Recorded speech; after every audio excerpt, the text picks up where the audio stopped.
The design of every new iPhone starts here, at Apple's headquarters in Cupertino, California, by a team of industrial designers. But the resources needed to make this design a reality come from all over the world. Apple largely depends on outside manufacturers to produce ready-made components for its devices. The company's supply chain is incredibly complex and far-reaching. Apple works with suppliers in 43 countries and 6 continents to make all of its products. But tracing the origin of even a single component is tricky. Take the A12 chips in the newest iPhones, for instance. Jim Morrison, Vice President of Technical Intelligence at Tech Insights, told CNBC, "In the Apple A12, Apple designed the chip. There is an Apple logo on the packaging. Apple is headquartered in California. Apple outsources chip fabrication to TSMC in Taiwan. Packaging and final test of A12 may be done by Amkor in the Philippines. The A12 is then assembled into the iPhone by Foxconn in China, or Pegatron in Taiwan. So, which is the country of origin? For the Apple A12, we recognize it as a USA component because Apple's name is on the chip and Apple is a California-based company." Each year, Apple publishes a broad list of suppliers, but the company does not specify which components come from which manufacturers, and they will often use more than one supplier for a part on the same model. One way to get a glimpse into Apple's supply chain has been through teardowns.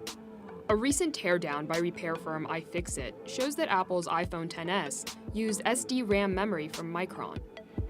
Another teardown by Tech Insights, a firm that dissects devices and analyzes the parts inside, also found SD-RAM from Micron, but also from SK Hynix and Samsung.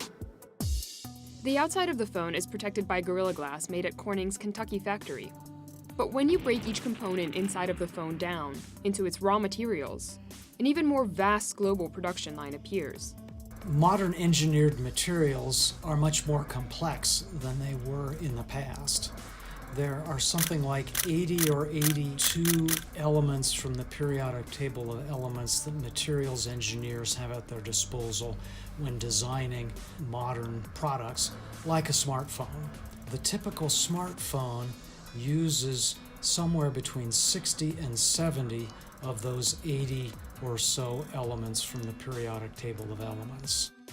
For example, indium, tin, and oxygen are used to make a thin electric film on top of the screen, which gives it its touch capabilities. The raw materials that make up your iPhone come from almost every continent. A phone's processor is mainly made of silicon, but it also uses phosphorus, antimony, arsenic, boron, indium, and gallium to give it better electrical properties. Meanwhile, the electrical connections that carry all the data are made of gold, silver, and copper. Tantalum is also used for the microcapacitors that regulate electricity flow.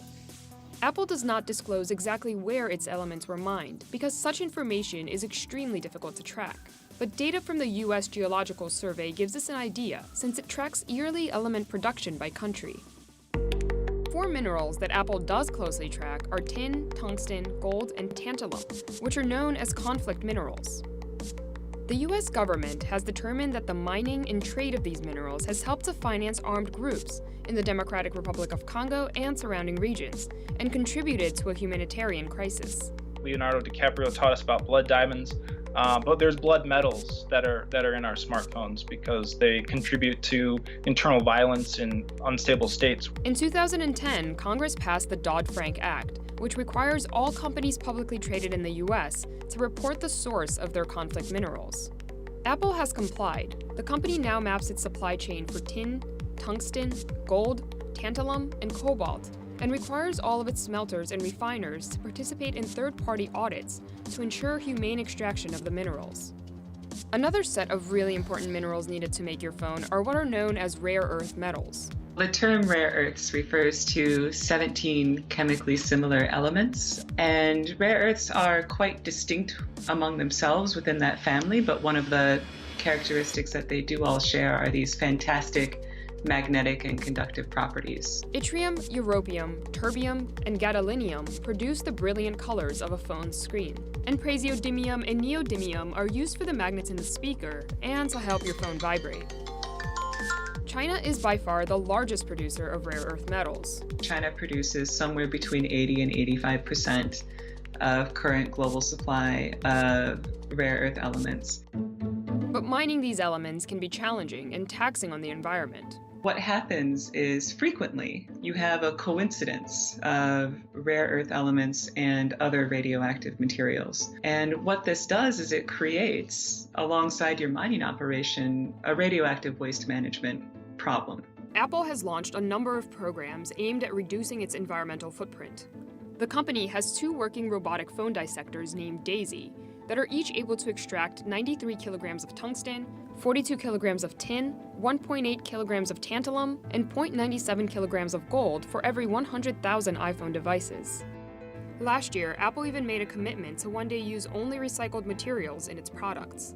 We hope to one day eliminate our need to mine new materials from the earth.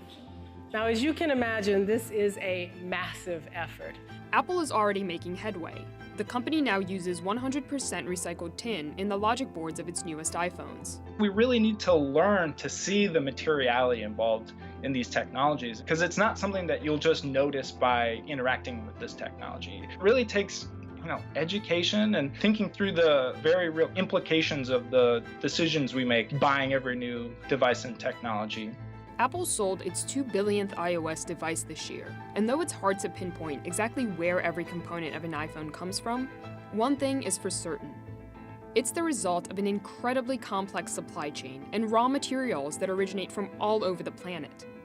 It's a process that transforms the most basic elements into one of the most advanced pieces of technology that fits in the palm of our hands.